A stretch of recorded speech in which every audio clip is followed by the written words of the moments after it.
Hey, it's Ray with Sober Without God, and today I want to talk to you about how to be a good parent of a high school athlete. I've been working with high school athletes for over 20 years, and one of the things I do in my sports medicine job when I get a little bit bored is I've learned to watch crowds and parents and athletes, and it's kind of a sociological experiment. Um, I don't really have a choice. I sit around waiting for people to get hurt, and I've gotten to know the intricacies of crowd dynamics. And so, with winter sports upon us and basketball season is here, I thought I would just talk about some of the observations I've been able to make about parents over the last 20 or so years, and maybe give you some insight on maybe how to be a good sports parent. Maybe if you have a kid who's in sports, and maybe some of the things to do and maybe not do while you're watching your kid play any sport in high school. There's several different types of parents who come to games, and the best parent is the parent who comes and who's there for their kid. And win or lose, they're there to support. They cheer on the team. They always have something positive to say. They lead cheers or participate in cheers. And when the game's over, they go hug their kid and support their kid, tell them they did a great job, take them out for ice cream or a burger afterward. And they're always positive and always have something positive to say to their kid, win or lose. That's good sports parenting right there. They're usually supportive of the coach, regardless, and they're involved in their kid's life academically and sports wise and of all their teammates. And that's just good sports parenting. Now, there are other types of parents as well. One type of parent I see is a parent who, this type of parent isn't that common, but it does happen. The parent who likes to come out of the stands to the sideline in any sport during the game and yell at their kid while they're in a huddle or while they're playing, and tell their child during the game what it is they're doing wrong. And it will give them precise blow by blow of everything they're doing wrong during the game and try to coach their kid during the game. Well, there's a problem with that. That kid is being actively coached during that game. And it's the coach's job to coach that kid during the game. You'll see a parent come down during a football game and tell the kid, hey, you need to block so and so and do it this way.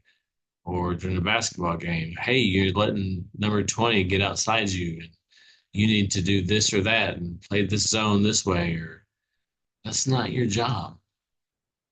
That would be like someone coming to your job right in the middle of your work and telling you exactly how to do your job and interfere with your employees during your job. That is a big no-no. You don't do that. And that is one of the most frustrating things to a coach is when a parent comes in and usurps their job title while their kid, while their athlete, while their employee is coaching. And it's just rude. It's absolutely rude. Don't come to the sideline and coach your kid up while that's the coach's job. Please don't do that. It's just rude. And then there's always the parent who likes to throw blame elsewhere. And so maybe their kid isn't doing so great, or maybe their kid's just an average player. And they sit in the stands the entire game, and there's never a positive word that comes out of their mouth. And they yell and complain the entire time. and they are one of the loudest people in the gym. And they're always yelling at the official or complaining about the coach. And it's never their kid's fault. Nothing their kid does is ever wrong. And it doesn't matter if their kid's a superstar or if their kid is average. And it could be they feel like their kid's not getting enough playing time, but they're always complaining about the officiating. The official didn't call this, or the official didn't call that walk, or the official shouldn't have called that foul, or the official should have called that foul, or the official should have called traveling, or the official shouldn't have called that travel. And the officials are in on a big fix or a conspiracy or what have you. It's just an endless cycle of complaining and conspiracy theories and why their kid's not performing to their ability of their best. It's just, and they're saying the coach shouldn't have their kid playing this position or that position, or the coach isn't using their kid to the best of the ability, or why'd they take their, why did the coach take their kid out on that play? I don't understand. Well, there are a couple of things about that. First of all, I don't think I've ever really seen refs I thought were in on a big conspiracy theory. There may have been a couple of refs I thought we're doing a little home cooking, but that was maybe one or two refs over a 20-year period. And secondly, when it comes to coaching, sometimes I know this is hard to fathom for some parents, but sometimes your kid is not the best on the team. And sometimes a coach takes a kid out because maybe they're not the best at that position at that moment. Or maybe your kid's tired. Or maybe your kid didn't have a good practice that week. Or maybe your kid's getting beat at that position at that moment. Or maybe your kid needs a break. Or there's all kinds of things that happen in the huddle and on the sideline during a game, and adjustments have to be made. And that's just the way the game's played. And your job is to sit in the stands and let the coach make decisions. And that's a good thing. And if you have questions later, ask them later. But the time to do that is not yelling from the stands and complaining about the coach while you're sitting in the stands. It's just not a good look. It doesn't sound good for the team. That does not improve team morale. It doesn't help the team. It doesn't help your kids' team. And I've seen so many kids that are on the sideline and they can hear their parent yelling and they resent it and they're rolling their eyes and they're embarrassed about it. So please don't do that. It's just, it's not a good look. It's not a good look at all. And then do something positive. Say something positive. Say something positive about your kids. Focus on the good things your kids are doing. And then the last kind of parent that I see, or probably the worst kind of parent that I see, are the parents who take their kids' performance too personally and they're living vicariously through their kid. And if they feel like their kid had a bad game, or their kid didn't score enough points, or their kid missed a free throw, or they think their kid is not living up to their expectations or aren't playing as good as they played when they were in high school or whatever. They'll get in the car and as soon as the kid's dreading the ride home and that parent, I've heard so many stories from kids, that parent will light them up. And that kid could have had a great game.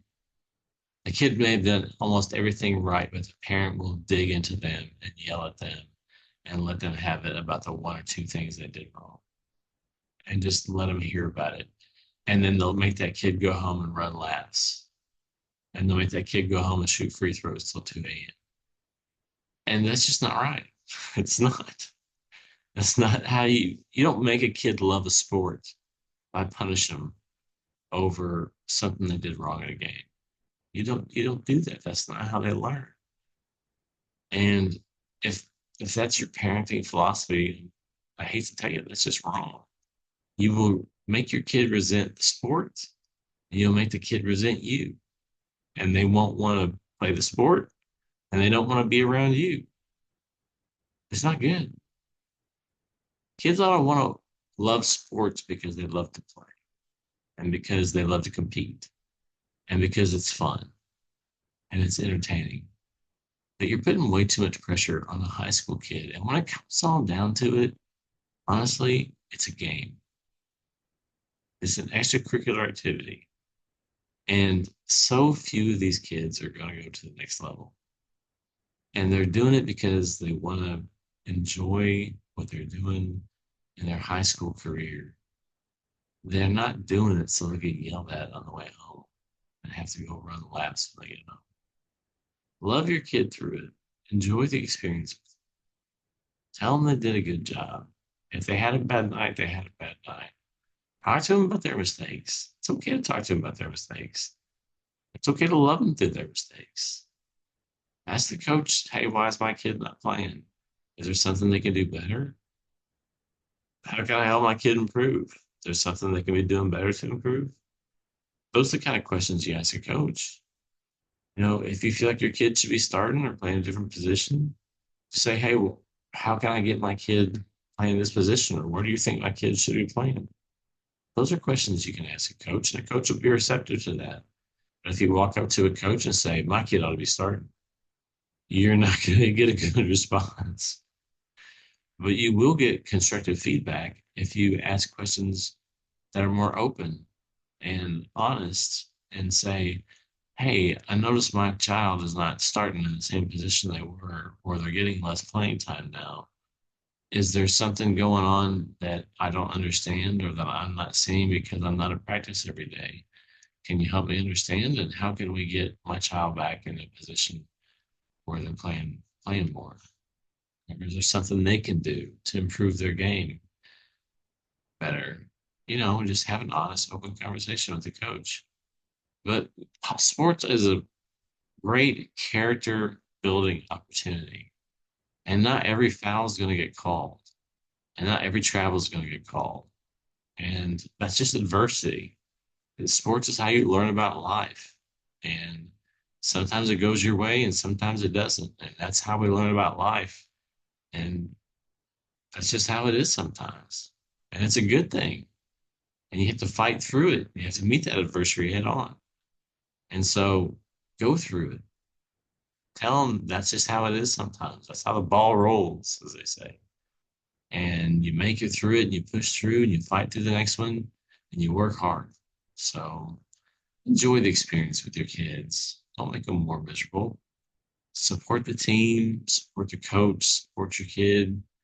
Enjoy the experience because you only get to go through it one time and make it a positive environment for everybody. So I hope that helps a little bit from the perspective of someone who's been around sports for a long time. If you like the video, please leave a like and subscribe. If you have any comments or any other ideas, please leave those below. Thanks for watching.